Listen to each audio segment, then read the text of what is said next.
People say to me, "Oh, you don't look homeless." I'm like, well, what does a homeless person look like? I don't push a trolley around. Carolyn Munoz has been homeless for 3 years. She says people are shocked when they learn she once proudly served her country. I was 17 when I joined, and I didn't know what to do after school, and Army, Navy and Air Force came, and I went, right, I look good in white. So I signed up for the Navy. Carolyn spent 6 years in maritime logistics, which culminated in a tour of Somalia when she was 21. Today, she's once again facing the prospect of sleeping rough. At the moment, I'm staying in a motel in Broadbeach, which is being paid for by the Salvation Army. I'm here till Friday, and I'm already thinking about Friday morning. You know, where am I going to go? Carolyn is one of about 5,800 Australian veterans who are homeless. Each year, 300 veterans who leave the Defence Forces will face the same fate. I've become a lot more afraid and... At 40, James Whitney has been couch surfing for the last year with no fixed address. He came from a family who proudly served in the Australian Army over multiple generations. My dad was a Vietnam veteran and Granddad was in World War II. Yeah, so it was a no-brainer, like, yeah, it was a massive adventure. But James paid a significant price for that adventure. Once an accomplished soldier, these days he's battling PTSD and a drug and alcohol addiction. A decade ago, at 29, James was sent to Afghanistan. The feeling is, it was like one of the best feelings you could ever have, because it was knowing that you're about to go on these missions to do your job. But James's excitement in Kandahar turned to horror. What he experienced there has haunted him ever since. I just thought I was going to die at that time. One afternoon, while on duty as a team leader, he and his unit came under fire from the Taliban. I wish I could have said that I instantly started returning fire, but I didn't. I froze, and then I started firing 40mm grenades back at the enemy position that was hammering us. The first one went right over the... missed them, like, because I didn't even use the sight, because I was so... in such a rush to try to to win that firefight. I couldn't hesitate at all, because if I hesitated, I'd lose one of my boys, and so there was like tough decisions that had to be made.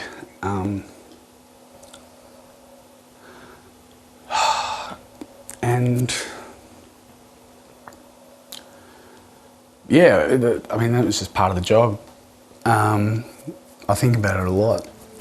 It's affected me. After returning to Australia, James began a rapid downward spiral as a result of acute PTSD. He saw several doctors to treat it and was put on a variety of medications, but all the while he was self-medicating with drugs and alcohol. The drinking was still strong, and then it started with cocaine, the clubs, and I was hitting that really hard. Did you ever think, like, geez, like, what the hell happened? I'd lost, you know, everything. Like, I had a house in the Gold Coast. I was happy. I was married, and then it all fell apart. He's 7.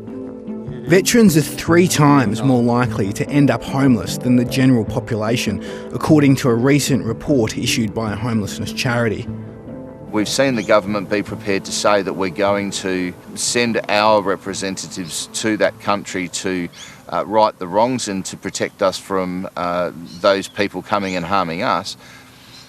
But, you know, the government are breaking our soldiers and they're not bringing them home and repairing them. We are in this position together. I'm here to help you. While working his day job in the transport industry in Perth, Jay Devereaux devotes any spare moments he has to helping veterans.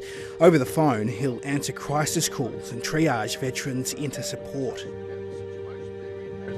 We find ourselves in situations where people can be very small amount of time away from homelessness.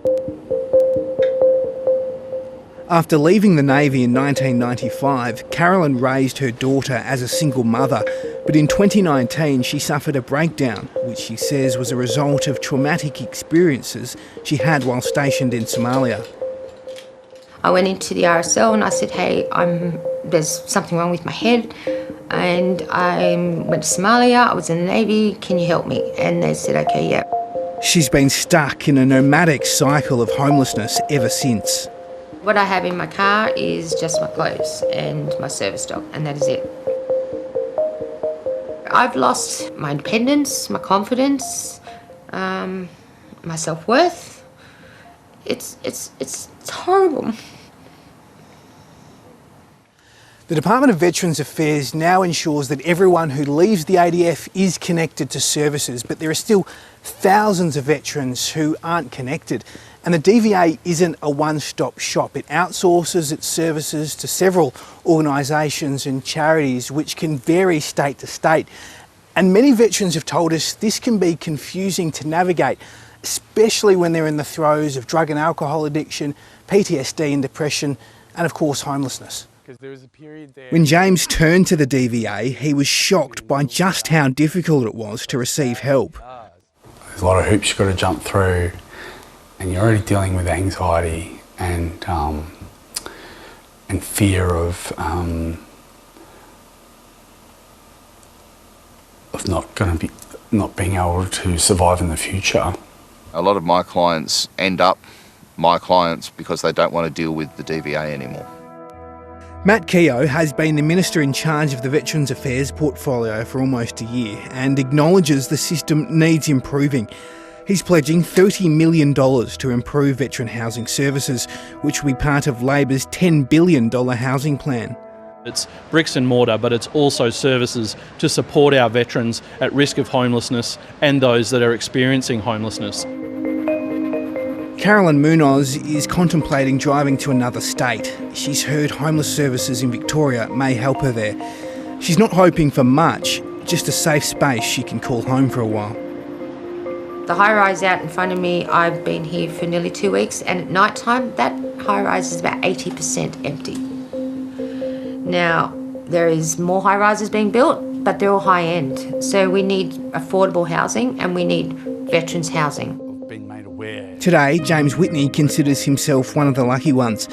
He's found affordable housing through Vasey RSL, an agency that offers a cheap place to live for struggling vets. I was on a waiting list to get in here for over a year. So I guess I was really lucky because I didn't end up on the street. Yeah, Bill, you want to play Smurf? I'm glad I haven't lost everything. I've still, I've still got a lot of hope.